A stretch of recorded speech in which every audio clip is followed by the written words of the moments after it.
NEON Lieben originated from a deep love for three fundamentals. One, Star Trek The Next Generation, which my grandmother turned on because the TV guide mentioned a story about a boy named Wesley, whose mother was a doctor on a ship. In her innocence, Grandma thought it would be a nice story for my wild child brother to see a well-behaved boy with a mother in the same trade. It didn't matter our mom was a nurse. A single parent in the medical field was enough. We became firm sci-fi TV absorbers, much to Grandma's future chagrin. She eventually hated the fact that we watched Star Trek all the time, and we had to keep reminding her, Grandma, it's because of you. I fell in love with Data, the way a 7-year-old who couldn't remember her father's face looked up to a distant influence. Star Trek TNG became the bedrock of sci-fi, followed avidly by DS9 with its grit, Cisco punches Q, and the Federation at war. 2. In the summer before grade 12, I and a gaggle of other keen English students at our academy decided sacrificing a few weeks of summer was worth being in Mr. Rausser's last English 12 class before he moved away.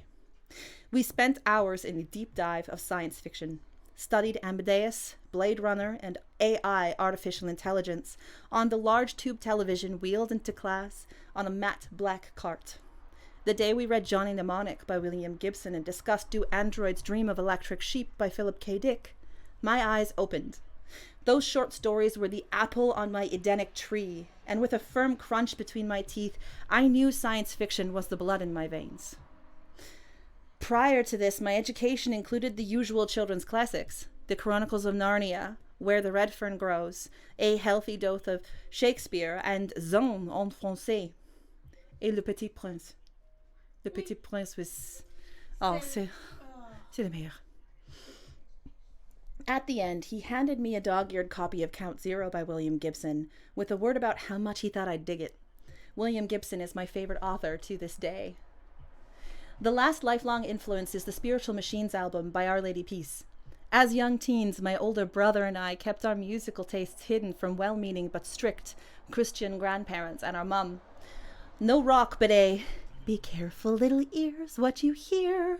Whenever the music got too far away from Southern gospel or, but ma'am, it's Christian, I promise. See? They're singing about God.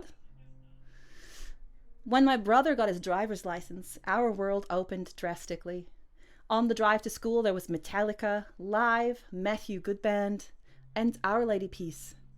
Clumsy was the first song I heard, or maybe it was Navid, but Clumsy and Superman's Dead were the ones I remember prior to Spiritual Machines. Our greatest fear was forgetting to take the CD out of the player in Mum's car, lest we get a firm tongue lashing and another whispered, "Be careful, little ears, what you hear." What I heard was the transcendence of artificial intelligence, the ability to turn pulp into literature, a sci-fi image into high art. In university, I'd sit in my car listening to the entire album through, usually with the theater major in the passenger seat or sprawled out at the back.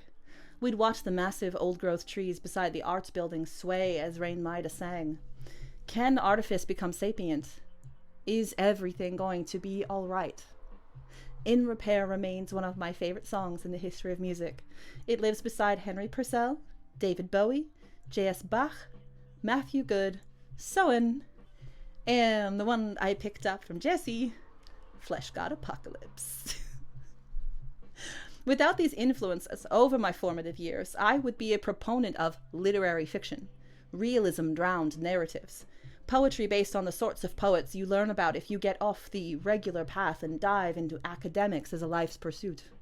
Science fiction ruined me. It taught me to dive not into the illusions of an 18th century poet with myriad well-read connections, but to square up and take a punch into quantum computing, artificial intelligence, epigenetics versus genetics. What does happen when you mix lupine DNA with a velociraptor? Wrapped in neon signs and purple hair. I became the wild one. The untamed child of a straight-laced family, too much like that father I heard about but never saw growing up. The one who holds a PS4 controller and talks the birth of sci-fi while pondering the last scene. The one with the guns and white plastic tunnels. I did not take a tumble down the perfectly respectable Shakespearean rabbit hole to an academic wonderland filled with Afro-Ben and discussions on James Joyce. I could have, The foundations were built for that house too. I quite loved performing Shakespeare. Beatrice was my favorite role. There is nothing wrong with academia. I learned I was too wild for it, too much like the fastidious horses in Vysotski's rumbling Soviet song. I could dive into the academic side of sci-fi, argue the value of artificial imagination to teach readers to view their current world in different light. Instead, I dove, frenetic and untamed, into the sprawl, swinging a mean left hook, broke above the console cowboys of the Matrix, watched Electric Dreams, and learned what faster-than-light travel meant when you captained the Starship Enterprise.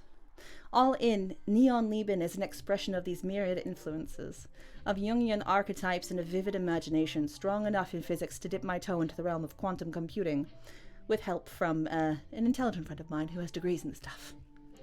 It's an inspection to the spiritual foundation of my younger days, of practices and meditations on the Sephirot I and my spouse steep into our home.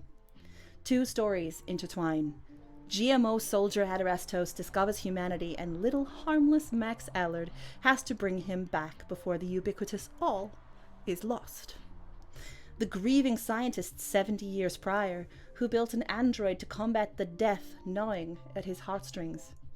The path to artificial sapience lies not in a fleet of work-saving robots, but a group of anarchists who refuse labels with religious aplomb. I finished what I thought was the first novel of this series 8 years ago. Yeah. Handed it to my editor, who was working on Son of Abel. Yep. Yeah. And she nodded, paused, hummed, and came back in a couple of weeks to smack me upside the head and say, write the first one first.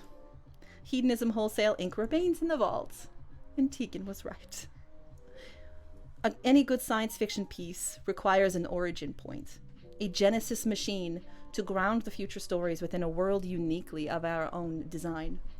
Welcome to my origin story.